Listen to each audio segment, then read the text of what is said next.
Hello students, how are you. उम्मीद है आप सब ठीक होंगे। आज हम लाए हैं आपके लिए 9th क्लास का जो लेक्चर है, ठीक है, लेक्चर नंबर 5। पहला चैप्टर है जिसका नेम है फंडामेंटल ऑफ केमिस्ट्री, क्लास 9। आज हम इस लेक्चर में पढ़ेंगे बेसिक डिफिनीशंस, ठीक है, कि हमारे पास मैटर क्या होता है, ठीक है, सब्सटेंस क्या होता है, एलिमेंट्स क्या होते हैं, ठीक है, उसके बारे में आज हम डिस्कशन करेंगे, सीखेंगे। पहला हमारे पास है बेसिक डिफिनीशन में मैटर। आया मैटर क्या होता है? Anything which occupy space and having a mass. हर वो चीज जो जगह घेरती हो और वजन रखती हो उसे हम कहेंगे मैटर। मिसाल के तौर पर आपके पास है वाटर, तो वाटर आपके पास जगह भी घेरती है और वजन भी रखती है, तो ये हमारे पास मैटर हो गया है। फिर है हमारे पास एयर, ठीक है। अब हवा मैटर है या नहीं? तो आपने देखा होगा जब हम बैलून को हवा देते हैं, ठीक है, तो वो फूल जाता है। इसका मतलब है कि हवा स्पेस घेर रहा है, ठीक है, पकड़ रहा है, ठीक है, और वजन भी रखता है। एयर, उसमें गैसेस बहुत सी होती है, जो गैसेस होती है उससे हम सिलेंडर को भर लेते हैं, ठीक है, उसका वजन भी होता है। तो हम कह सकते हैं कि एयर हमारे पास क्या है? मैटर है। इस तरह कार है, मार्कर है, ये जो व्हाइट बोर्ड है, ये हमारे पास, ये सारे मैटर्स हैं। इसके बाद आ जाता है हमारे पास सब्सटेंस। सब्सटेंस क्या होता है? आम मीनिंग में हम सब्सटेंस चीज को कहते हैं, ठीक है। A piece of a matter and pure form। मादे का या मैटर का जो टुकड़ा होता है, पीस होता है, ठीक है, प्योर फॉर्म में, खालिस शक्ल में जब हम मैटर के पीस को ले लेते हैं तो उसे हम कहते हैं सब्सटेंस। अच्छा, इसका एक और भी वर्जन है या आप डिफिनीशन कह दो, ठीक है, कि substance it has constant composition and constant properties. Substance वो चीज होगा जिसकी जो कंपोजिशन है, जो बनावट है, जिन चीजों से वो बना है, ठीक है, वो क्या हो? कांस्टेंट हो। और उसकी जो प्रॉपर्टीज है, केमिकल और फिजिकल जो हमारे पास होती है, ठीक है, वो भी क्या हो? कांस्टेंट हो। तो वो हमारे पास सब्सटेंस होगा। एक और भी हम डिफिनीशन कह सकते हैं कि हमारे पास ऐसा सब्सटेंस, ठीक है, जो एक किस्म के एटम्स या हमारे पास मॉलिक्यूल से बना हो, एक ही किस्म के मॉलिक्यूल हो या एटम हो, तो उसे हम सब्सटेंस कह देंगे, प्योर सब्सटेंस कह देंगे, ठीक है। एग्जांपल में हमारे पास है प्योर वाटर। प्योर वाटर अगर आप किसी भी कंट्री से लेते हो, पाकिस्तान, भारत और जो कंट्रीज है, वहां से आप प्योर वाटर को लोगे तो उसका जो हमारे पास कंपोजिशन होगा, जो बनावट होगा, उसमें हाइड्रोजन और ऑक्सीजन, दो हाइड्रोजन एक ऑक्सीजन होगा, ठीक है। अगर आप कहीं और से लेते हो तो तब भी यही कंपोजिशन होगा। इसकी जो प्रॉपर्टीज है वाटर की, कलरलेस होगा, टेस्टलेस होगा, ठीक है, ना उसका कोई जायका होगा, ना कोई स्मेल होगा।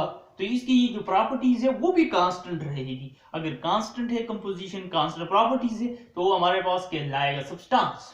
अब इसके बाद हम पढ़ेंगे क्लासिफिकेशन ऑफ मैटर, ठीक है, उसे पढ़ लेते हैं स्टूडेंट्स। हम मैटर को क्लासिफाई करेंगे, ठीक है, इसकी क्लासिफिकेशन करेंगे। तो पहला इसका जो क्लासिफिकेशन है वो विजन के लिहाज से है, ठीक है। इनमें से जो एक है मैटर, ठीक है, गैस, उसको हम नहीं देख सकते, और जो दो है लिक्विड और सॉलिड, उसको हम देखते हैं। तो ये विजन के लिहाज से हमने डिवाइड कर दिया, क्लासिफाई कर दिया, ठीक है। जब हम मैटर को फिजिकली स्टेट के लिहाज से क्लासिफाई करते हैं, ठीक है, on the basis of physical, तो हमारे पास मैटर तीन हालतों में पाया जाता है, सॉलिड, लिक्विड एंड गैस। इसकी दो और हालतें भी हैं, ठीक है, प्लाज्मा वगैरह जो है हमारे पास लिक्विड क्रिस्टल है, ठीक है। तो पांच इसकी हालतें होती है, लेकिन मेन जो है वो है सॉलिड, लिक्विड और गैस, जिसको हम फिजिकली डिवाइड करते हैं। अगर हम मैटर की क्लासिफिकेशन केमिकल की बुनियाद पे, केमिकल कंपोजिशन की बुनियाद पे करें, तो हमारे पास जो मैटर है, ठीक है, अगर इसका कांस्टेंट कंपोजिशन और कांस्टेंट जो प्रॉपर्टीज है मैटर की, किसी मैटर की प्रॉपर्टीज और कंपोजिशन कांस्टेंट है, यस, ठीक है, अगर है तो हमारे पास वो प्योर सब्सटेंस होगा। वो मैटर क्या होगा? Pure substance. अगर किसी मैटर की कंपोजिशन और प्रॉपर्टी कांस्टेंट नो, यानी नहीं है, ठीक है। तो हमारे पास वो मैटर एम्प्योर सब्सटेंस होगा। जो एम्प्योर सब्सटेंस है उसमें आ जाता है मिक्सचर। फिर हम देखते हैं अगर किसी एम्प्योर सब्सटेंस की या मैटर की, ठीक है, जो कंपोजिशन है, ऐसा मिक्सचर जिसका जो कंपोजिशन है थ्रू आउट क्या हो, यूनिफॉर्म हो, यानी यस हो, तो हम कहेंगे कि वो होमोजीनियस मिक्सचर है। अगर किसी मिक्सचर का जो कंपोजिशन है, कंपोजिशन यानी बनावट जो है जिन चीजों से वो बना है, ठीक है, उसका जो कंपोजिशन है या बनावट है वो थ्रू आउट यूनिफॉर्म ना हो, नो हो, ठीक है, तो उसे हम कहेंगे हेट्रोजीनियस मिक्सचर। अगर कंपोजिशन थ्रू आउट यूनिफॉर्म है तो यस होमोजीनियस मिक्सचर कहेंगे। अगर थ्रू आउट कंपोजिशन यूनिफॉर्म नहीं है तो नो, हम हेट्रोजीनियस मिक्सचर उसको कहेंगे। मिसाल के तौर पर पानी में आपने नमक को हल कर दिया, वो मिक्सचर बन गया, लेकिन उन जो उसकी जो कंपोजिशन है वो थ्रू आउट यूनिफॉर्म होगी। आपको उसमें नजर नहीं आएगा कि इधर नमक है और इधर पानी है, नहीं, वो एक यानी मिसाल के तौर पर यूनिफॉर्म नजर आएंगे, सेम नजर आएंगे। ऐसा नहीं होगा कि अलग अलग आपको दिखाई दे, ठीक है। अगर यूनिफॉर्म कंपोजिशन है तो वो होमोजीनियस, नहीं है तो हेट्रोजीनियस। जिस तरह वाटर में आप डाल दो ऑयल को तो वो डिफरेंट नजर आएगा आपको, तो वो होगा हमारे पास हेट्रोजीनियस मिक्सचर। अच्छा, अगर हमारे पास प्योर सब्सटेंस है, ठीक है, और उसको हम अलहदा कैन बी सिंप्लीफाइड केमिकली, अगर हम उसे सिंप्लीफाई कर सकते हैं, ठीक है, अलहदा कर सकते हैं और मजीद सिंप्लीफाई कर सकते हो केमिकली, अगर एस तो वो होगा कंपाउंड, ठीक है। अगर हम सिंप्लीफाई नहीं कर सकते नो, तो वो होगा एलिमेंट्स। ये सारे हमने क्या पढ़ लिया है, मैटर की क्लासिफिकेशन हमने पढ़ ली है, ठीक है। अब इसके बाद हम डिस्कशन करेंगे एलिमेंट्स के ऊपर कि आया एलिमेंट होता क्या है। अब है हमारे पास स्टूडेंट्स एलिमेंट्स। एलिमेंट्स होता क्या है? A pure substance which cannot be broken down into simpler substance by physical या chemical methods या means। ऐसा खालिस सब्सटेंस, ऐसा खालिस चीज, ठीक है, जिसको हम किसी और सादा तरीन चीज में, सिंपलर सब्सटेंस में कन्वर्ट ना कर सकते हो, ब्रेक डाउन ना कर सकते हो, चाहे हम उसके साथ फिजिकल या केमिकली मेथड्स को अपना ले, ठीक है, या फिजिकली या केमिकली कोई मेथड इसके साथ इस्तेमाल करें, ठीक है, और वो खालिस चीज किसी और सादा तरीन चीज में कन्वर्ट ना होता हो, तो वो कहलाएगा हमारे पास एलिमेंट। मिसाल के तौर पर आपके पास है कोयला, ठीक है, और ये मैंने ले लिया कोयला, ठीक है। कोयला बना होता है कार्बन से, ये हमारे पास कार्बन से बना हुआ एक कोयला है, और कोयला होता है हमारे पास एलिमेंट होता है, ठीक है। तो देखते हैं ये एलिमेंट है कि नहीं।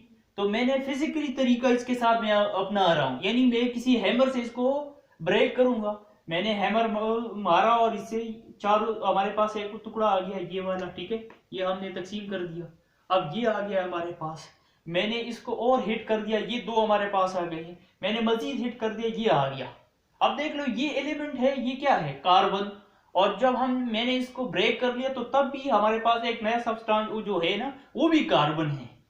तो हमने क्या किया, इस प्योर सब्सटेंस को फिजिकली किसी और सादा तरीन चीज में कन्वर्ट ना कर सके, ऐसा सब्सटेंस जो किसी और सादा तरीन चीज में कन्वर्ट ना होता हो, वो होगा हमारे पास एलिमेंट। तो ये चीज तो हमारे पास किसी और चीज में कन्वर्ट नहीं हो रहा, तो इसलिए ये हमारे पास जो कोयला है या, ठीक है, ये हमारे पास एलिमेंट हुआ। इसका जो एक और डिफिनीशन है हमारे पास एलिमेंट का, ठीक है, हम लिखते हैं a pure substance, a pure substance which composed of only one kind of atoms, one kind of atoms called element। दूसरा डिफिनीशन हम एलिमेंट्स का पढ़ रहे हैं, ठीक है। हमारे पास जो एलिमेंट होगा वो ऐसा खालिस चीज होगा जो सिर्फ एक ही किस्म के एटम से बना होगा, ठीक है। एलिमेंट ऐसा खालिस चीज होगा जो एक ही किस्म के एटम से बना हो। ये हमारे पास एलिमेंट है ना, तो ये एक ही किस्म के एटम से बना है, सारे कार्बन कार्बन से, ठीक है, एक ही किस्म के एटम से ये बना हुआ होगा, ठीक है। ये हमारे पास हो गया एलिमेंट, दो डिफिनेशन हमने पढ़ ली। ऐसा सब्सटेंस जो किसी और सादा तरीन चीज में कन्वर्ट ना होता हो उसे हम कहेंगे एलिमेंट, चाहे आप फिजिकली या केमिकली मेथड्स अपना लें, ठीक है। अब एलिमेंट्स की हम कैरेक्टरिस्टिक्स पढ़ लेते हैं, खुसूसियात को पढ़ लेते हैं, ताकि अच्छी तरह आपको समझ आ जाए कि एलिमेंट क्या है। हम पढ़ने लगे हैं कैरेक्टरिस्टिक्स ऑफ एलिमेंट्स, ठीक है। पहला जो है इसका कैरेक्टर वो है प्योर सब्सटेंस। एलिमेंट हमारे पास एक खालिज चीज होगा, ठीक है। खालिज चीज वो है जिसका कंपोजिशन और प्रॉपर्टीज कांस्टेंट हो, उसे हम कहेंगे प्योर सब्सटेंस। दूसरा जो इसका कैरेक्टर है कि building block of element is atom. ये एक एलिमेंट है, ठीक है। जिस तरह आपको कोई कहते कि दीवार का बिल्डिंग ब्लॉक क्या है, तो आप कहोगे ईंट है, क्योंकि वो ईंट से बना होगा। ये एलिमेंट है, किस चीज से बना हुआ है, कार्बन एटम से, तो एलिमेंट का बिल्डिंग ब्लॉक कौन हुआ, एटम हुआ, ठीक है। इसकी दूसरी कैरेक्टर है। तीसरा इसका जो कैरेक्टर है कि each element consist of only one kind of atoms.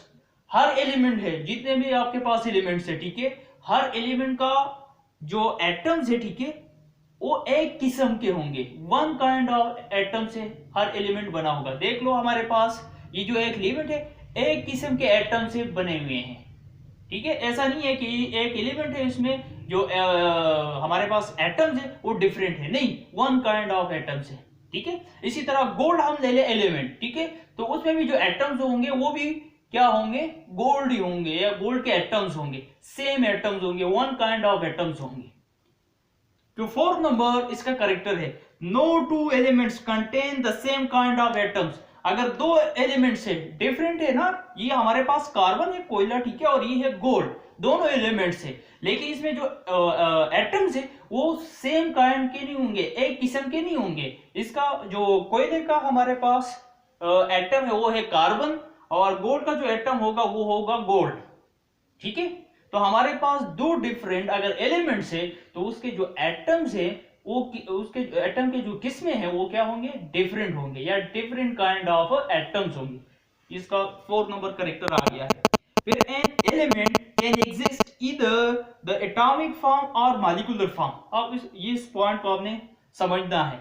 इस पॉइंट में आपको क्या कह रहे हैं कि हमारे पास एलिमेंट एटॉमिक फॉर्म में भी रह सकता है और मॉलिक्यूल फॉर्म में भी होता है, एटॉमिक फॉर्म और मॉलिक्यूल फॉर्म में भी होता है। अब मैं आपको समझाता हूं, ठीक है। हमारे पास इधर में ये तो मैंने लिया हुआ है गोल्ड, ठीक है, जो हमारे पास कोयला है, ठीक है, और इसको आप जब तकसीम करोगे, ठीक है, तो हमारे पास एक एटम आ जाएगा, ठीक है, और इसका जो हमारे पास क्या है, कंपोजिशन है, ठीक है। ये हमारे पास ये जो कार्बन है या कोयला है ये एक एटम में रह सकता है, ये देख लो हमारे पास एक ही एटम में रहेगा। लेकिन दूसरी तरफ हमारे पास ऑक्सीजन है, ऑक्सीजन भी हमारे पास क्या है, एलिमेंट है, ठीक है। ये मैं आपको इधर बना रहा हूं ऑक्सीजन का,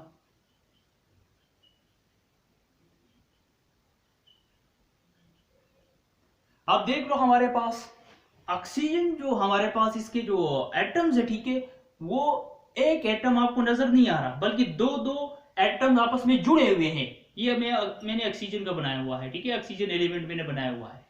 ऑक्सीजन के एटम आजाद हालत में नहीं रहते, ठीक है, एटॉमिक फॉर्म में नहीं रहते, बल्कि मॉलिक्यूल के फॉर्म में रहते हैं। क्यों? क्योंकि जब ये एटम के फॉर्म में होते हैं तो ये स्टेबल नहीं रहते, ठीक है। स्टेबिलिटी हासिल करने के लिए ये हमारे पास जो ऑक्सीजन के एटम्स है वो मॉलिक्यूल के फॉर्म में रहते हैं, ठीक है।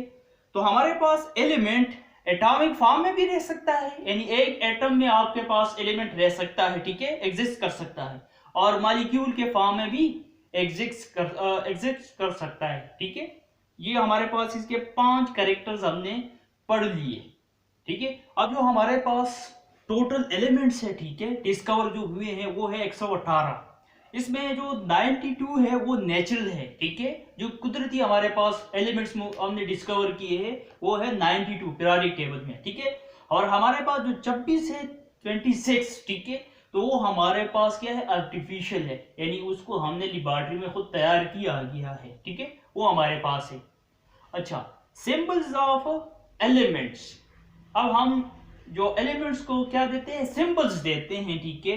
ये किसने किया था, ये पहला जो साइंटिस्ट था ब्रिजिलियस, ठीक है, ये हमारे पास इन्होंने किया था। सिंबल यानी हम एलिमेंट्स को सिंबल से जाहिर करेंगे। अच्छा, सिंबल क्या होता है, the shortest form of an element is called symbol. जो एलिमेंट का जो शॉर्टेस्ट फॉर्म होता है, ठीक है, द शॉर्टेस्ट फॉर्म ऑफ, इधर आप फॉर्म लिख ले, ठीक है, form of an element called symbol. Element का जो शॉर्टेस्ट फॉर्म होगा, शक्ल होगा, उसको हम सिंबल कहेंगे। अच्छा, जब आपने सिंबलिंग कर दी हो, ठीक है, एक एलिमेंट का आपने सिंबल बनाना हो, तो हम क्या करते हैं, फर्स्ट लेटर कैपिटल जो सिंबल होगा उसको हम क्या करेंगे, जो नेम है एलिमेंट का, उसका जो पहला लेटर है, ठीक है, उसको हम ले लेंगे और कैपिटल लिखेंगे। अगर हम किसी एलिमेंट का दो हम अल्फाबेट्स ले रहे हैं, ठीक है, तो हमारे पास जो इसका पहला होगा वो होगा कैपिटल, और जो उसके बाद आएगा उसको हम स्मॉलर लेंगे। अब इसके बाद हम एग्जांपल से देख लेते हैं सिंबल्स को कि किस तरह हमने एलिमेंट्स के सिंबल्स लिए हैं। हमारे पास एग्जांपल्स, ठीक है, कुछ एलिमेंट्स हैं और उसके हमने सिंबल्स इधर लिखे हुए हैं, ठीक है, तो देखते हैं उसे। हमारे पास ये जो है, ठीक है, ये वाला जो पोर्शन है, इसमें वन लेटर वाले सिंबल्स है, ठीक है, सिर्फ एक ही सिंबल्स है, ऐसे एलिमेंट जिसका एक ही सिंबल है। हाइड्रोजन, इसका सिंबल है हमारे पास H। नाइट्रोजन, इसका सिंबल है N, इसका जो पहला मेंबर है उसको हम ले रहे हैं, ठीक है। कार्बन, इसका जो सिंबल है C, और ऑक्सीजन का सिंबल है O, और सल्फर का जो सिंबल है वो S है, और बोरान का जो सिंबल है वो B है, और फ्लोरीन का जो हमारे पास सिंबल है वो F है। सारों का जो हमारे पास पहला लेटर है, ठीक है, उसको हमने लिया हुआ है। ये वन लेटर वाले एलिमेंट्स है जिसका सिंबल वन लेटर होता है, ठीक है। अब है हमारे पास ऐसे एलिमेंट्स जिसका जो सिंबल है वो दो लेटर के ऊपर मुश्तमिल होता है। हमारे पास पहला है कैल्शियम, ठीक है, तो इसका सिंबल है Ca। याद रहेगा हमारे पास जो पहला होगा वो होगा कैपिटल और दूसरा स्मॉलर होगा। अब है हमारे पास क्लोरीन, तो क्लोरीन से C और L लिया गया है, दो लेटर्स दिए गए हैं Cl, ठीक है, क्लोरीन। एल्यूमिनियम, इसका जो हमारे पास सिंबल लिया गया है Al, ठीक है। अब है कैंडियम, अब हमारे पास जो कैंडियम है, ठीक है, इसका हमारे पास लिया गया है Cd, C बड़ा होगा और जो D है वो छोटा होगा, ठीक है। सीजियम, Cs, ठीक है, ये हमारा लिया गया है इसका सिंबल। ये है सीरियम, ठीक है, तो इसका हमारे पास सिंबल है Cr। और हमारे पास है हीलियम, ठीक है, तो इसका लिया है He। ये हमारे पास दो लेटर वाले सिंबल्स थे एलिमेंट्स के, ठीक है। अब हमारे पास कुछ ऐसे हमारे पास एलिमेंट्स है, ठीक है, जिसके जो सिंबल्स है वो ग्रीक और लैटिन वर्ड्स से लिए गए हैं, ठीक है, तो उसे हम देख लेते हैं। पहला हमारे पास जो एलिमेंट है वो है सोडियम, इसका लेना चाहिए था S या SO, ठीक है, लेकिन इसका जो सिंबल है वो है Na। तो Na कहां से लिया गया है, इस सोडियम का जो हमारे पास ग्रीक और लैटिन वर्ड है, ठीक है, वो है नेट्रियम, ठीक है, तो नेट्रियम से N और A लिया गया है, ठीक है। फिर हमारे पास है पोटाशियम, पोटाशियम का सिंबल आना चाहिए था P या PO या PT, ठीक है, लेकिन नहीं है हमारे पास। इसका हमने लिया हुआ है ग्रीक, हमारे पास जो लैटिन है या ग्रीक, इनमें से हमने लिया है। इसका जो ग्रीक या लैटिन वर्ड है वो है केलियम, ठीक है, उससे हमने लिया है K सिंबल। फिर है आयरन, ठीक है, तो आयरन हमारे पास होता है FeRrUm, फेरम, ठीक है, उससे लिया गया है Fe। ये लैटिन वर्ड है हमारे पास आयरन का। फिर हमारे पास है गोल्ड, ठीक है, तो गोल्ड का जो लैटिन और ग्रीक वर्ड है या तो हमारे पास है आयरन, ठीक है, तो उससे लिया गया है Au सिंबल। फिर हमारे पास है सिल्वर, तो सिल्वर का सिंबल S से नहीं स्टार्ट होता बल्कि उसका जो लैटिन और ग्रीक वर्ड है वो अर्जेंटीन, जो हमारे पास है ARGENTUM, अर्जेंटम, ठीक है, तो इसको लिया है, इनसे लिया गया है A और G को, ये हमारे पास सिल्वर का सिंबल हो गया है। फिर है लेड, लेड हमारे पास इसका जो लैटिन और ग्रीक वर्ड है वो है प्लम्बम, ठीक है, इनसे लिया गया है सिंबल P और B, ये हमारे पास है, ठीक है। तो ये हमारे पास कुछ ऐसे एलिमेंट्स थे जिसका हमारे पास जो नेम है, ठीक है, उससे सिंबल नहीं लिए गए हैं, ठीक है, जो हमारे पास इसका जो लैटिन है या ग्रीक वर्ड्स है उनसे इसके सिंबल्स लिए गए हैं। तो आज तक अभी तक हमारे पास जो एलिमेंट्स का जो हमने डिस्कशन किया है या एक्सप्लेन किया यहाँ तक था, ठीक है। इसके बाद हम कंपाउंड्स को डिस्कस करेंगे अगले वीडियो में।